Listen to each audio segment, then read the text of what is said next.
Бүгүн сиздер менен идеальный болгон универсальный кремдин рецепти менен бөлүшөм. Бизге керектүү эле 400 грамм творожный сыр, анан 120 грамм сахарный пудра. Экөөнү жакшылап аралаштырабыз, бири-бирине сиңип кеткендей болуп. Андан соң сливкини куябыз 300 грамм.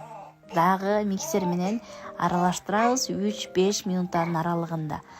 Массабыз пышный болуп, коюланып калганда миксерди токтотобуз, дагы мешочкка салып алып, кремибизди пирогторго, тортторго колдоно берсек болот.